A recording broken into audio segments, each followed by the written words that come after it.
Марија, ајде официјално, добро утро од екипата на Утринска. Добро утро и до вас. Токму така верувам дека убава најава дадовте за темата, односно за тоа дека сезоната на летни одмори е во полн ек. Многу од нашите сограѓани се одлучуваат да патуваат со автомобили, без разлика дали стануваат збор за нашата земја или пак за странство, но што доколку се случи некаков дефект при самото патување на нашето возило. Одговорот е едноставен, односно телефонската линија од АМСМ за помош на пат 196. Нешто повеќе за оваа линија во продолжение слушаме од мојата денешна гостинка, госпоѓа Радмила Попадик, која што е од АМС. Да и посакаме добро утро. Добро утро, се радувам што утринава сум ваша соговорничка. Ние се радуваме што ќе имаме можност да слушнеме информации кои што ќе бидат од корист за нашите гледачи, со оглед на тоа дека напоменав дека сезоната на летни одмори е во полн ек. Линија 196. Каква помош поточно нуди?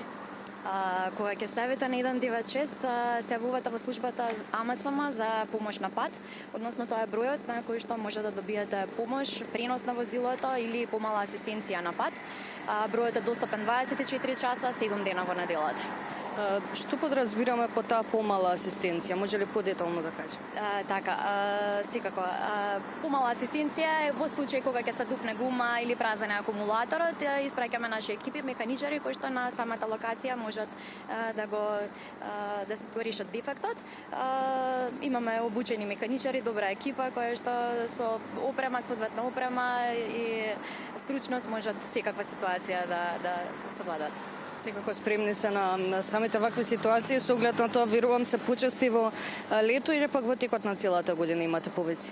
Во текот на целата година имаме повици, меѓутоа да, бидејќи во летниот период зголемена е фреквенцијата на сообраќај и странци повеќе има, да, во текот на летната сезона имаме повеќе зголем број на повици. Зашто најчесто граѓаните бараат помош на пат? И дали повеќе бараат во нашата земја или пак можеби во странство? Да, повеќе ние сме ориентирани, повеќе нудиме помош во нашава држава. Имаме екипи на целата територија на државата. Најчест дефект можам да го набрајам дека е дупната гума, се случува, може да се ако е помала штета на пневматик да се санира на самата локација, меѓутоа доколку е поголема се одлучуваат за пренос на возилото до вулканизер. Имаме многу случаи за пренос на возило, можеби во летниот период прегревање на мотор или едноставно дотрајани возила. За жал многу од возачите не ги проверуваат возилата при техничка проверка, не прават на возилата пред да тргнат на помал пат, па затоа ние сме тука за да понудиме помош за пренос. Сите овие услуги кои што ги напоменавте, односно самата телефонска линија, кој може да ги добие вашите услуги? Кој може да ја употреби оваа линија? Секој граѓанин без исклучок, без оглед дали е наш член или не, услугите се достапни за сите. Разликата е во тоа што нашите членови добиваат повеќе, бидејќи имаат бесплатни интервенции и поволности. Во однос на самата помош на пат, напоменавме дека давате помош и во странство и во нашата држава, но што подразбираме под странство? На територија на целата Европа. Нашите членови, како што реков, добиваат малку повеќе бенефиција затоа што се безгрижни финансиски, кога им се случи дефект во Европа, исто нашиот телефонски број се мал префикс поправка 0231819196, на тој треба да се јават и да побараат помош. Им организираме бесплатни услуги за пренос на возилото и помош во таа држава. Доколку не се наши членови, секако треба да бидат безгрижни затоа што им даваме телефонски броеви или сервиси каде може да се упатат во автомотоклубовите во таа држава. Освен линијата 196, исто така имате и линија за информирање за состојба на патиштата. Освен тоа што можеме да се информираме преку медиумите, преку вашата веб страна, исто така можеме и преку ваш телефонски број. Точно, да. Телефонскиот број за проверка на состојба на патиштата и состојба на граничните премини е 15555. Тоа е истиот контакт центар, исто така достапен 24 часа, 7 дена во неделата.